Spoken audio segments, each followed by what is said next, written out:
Hoje a gente vai mergulhar numa história que muita gente acha que já conhece de trás para frente, mas a verdade é que quando o assunto é o HIV e a AIDS, a realidade mudou de forma tão drástica nas últimas décadas que parece até filme de ficção científica. É uma trajetória pesada, marcada por perdas imensas, claro, mas também é o palco de uma das maiores revoluções da medicina moderna. O que antes era sem a menor dúvida uma sentença definitiva, virou um jogo completamente diferente. Vamos entender agora mesmo como a ciência reescreveu essa história.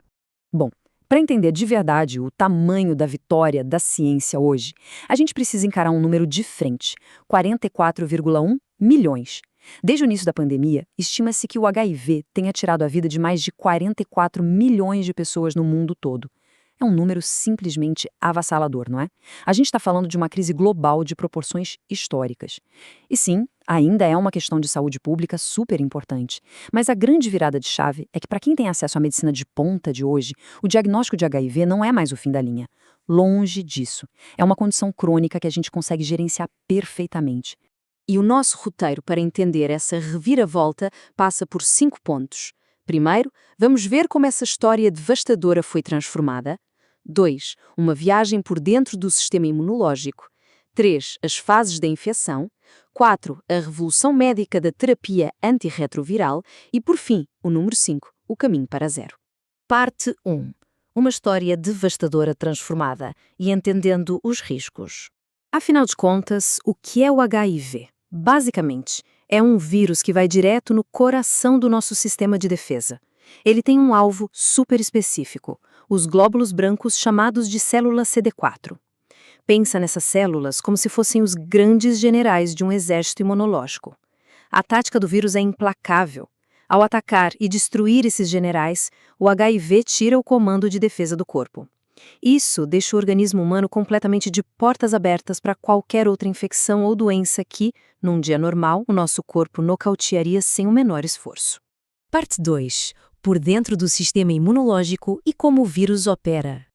Olha só, a gente precisa derrubar o estigma de uma vez por todas com biologia básica.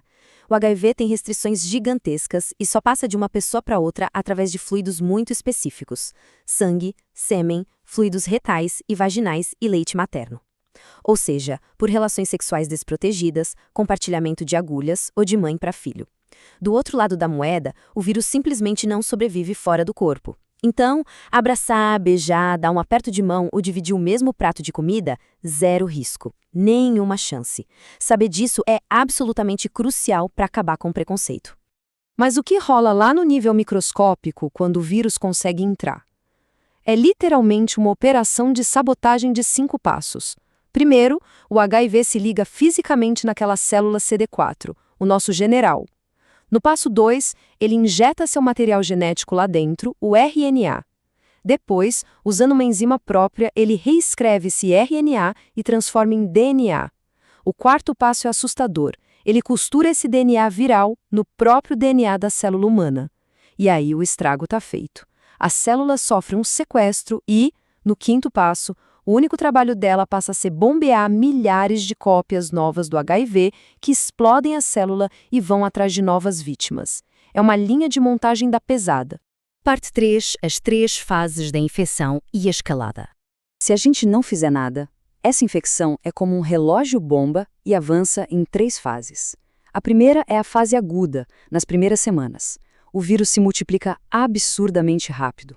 Pode dar febre, dores, como se fosse uma gripe super forte. Mas, muitas vezes, não dá sintoma nenhum. É super fácil passar batido. Aí a gente entra na fase crônica, que é totalmente silenciosa e traiçoeira. Pode durar anos. A pessoa se sente bem, trabalha, vive normalmente, enquanto o vírus destrói as células CD4 nos bastidores. Até que o sistema de defesa despenca, levando ao último estágio, a AIDS. Aqui, o corpo não aguenta mais e a porta se escancara para infecções graves. E aqui tem um detalhe que muita gente confunde. A AIDS não é um vírus. Ela é o estágio final e mais crítico de quem está infectado pelo HIV há muito tempo sem tratamento. E a medicina define essa linha vermelha através de um número, 200. Quando a contagem das células CD4, aqueles nossos generais, cai abaixo de 200 células, ou quando surgem infecções oportunistas muito graves, é aí que a síndrome se instala. Antigamente, ver esse número despencar era praticamente inevitável. Mas aí, a ciência entrou em cena. Parte 4. A revolução médica da TARV e a ciência contra-ataca. O grande herói dessa virada de jogo tem nome: terapia antirretroviral, ou simplesmente TARV. É um coquetel inteligentíssimo de medicamentos desenhado para bombardear o vírus em vários pontos daquela linha de montagem de 5 passos que a gente viu. É importante deixar claro, a TARV não é a cura definitiva, mas ela faz um trabalho tão incrivelmente perfeito em travar a cópia do vírus que dá ao corpo humano exatamente o que ele mais precisa: fôlego. Sem o ataque do vírus, o sistema imunológico consegue se reconstruir e reerguer suas defesas. E o objetivo de quem toma esse medicamento rigorosamente todos os dias é um só: chegar na famosa carga viral indetetável. Na prática, a medicação esmaga a quantidade de vírus circulando no sangue até um nível tão absurdo, tão baixo, que os exames de laboratório normais nem conseguem mais achar. O vírus continua escondido em algum canto do corpo, adormecido, sim, mas ele perde completamente a força na corrente sanguínea. E sabe o que isso significa na vida real?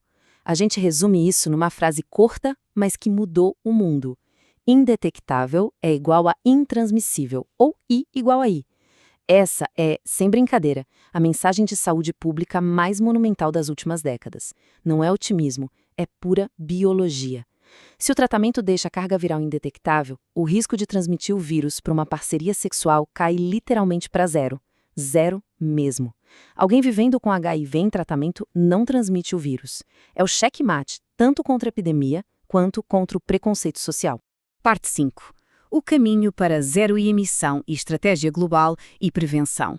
Mas a ciência foi além. Porque para zerar o problema, a gente precisa blindar também quem não tem o vírus. E é aí que entra a PrEP, a profilaxia pré-exposição. É um comprimido ou injeção para quem é HIV negativo. Mantendo essa medicação no corpo, as defesas criam um verdadeiro escudo biológico que bloqueia ativamente o vírus caso ele tente invadir. A lógica é perfeita. A gente trata quem já tem, para que não transmita, e protege quem não tem, para que não pegue. Com essas ferramentas na mão, o mundo inteiro hoje corre atrás de um alvo estrutural genial, conhecido como a meta 95-95-95. Funciona assim: garantir que 95% de quem tem o vírus seja testado e saiba que tem, colocar 95% dessas pessoas diagnosticadas no tratamento e fazer com que 95% desse grupo em tratamento chegue naquela glória máxima da carga viral indetectável. No dia em que a gente estabilizar essa matemática mundialmente, a corrente do HIV quebra para sempre. A gente sai de uma história de puro pânico para um cenário de controle e esperança. É um salto simplesmente extraordinário. E isso nos leva à grande reflexão de hoje. Será que a gente pode ser a geração que finalmente acaba de vez com a epidemia de AIDS? As ferramentas biológicas já estão na mesa e o caminho está mais do que traçado. Fica o pensamento. A gente se encontra na próxima análise.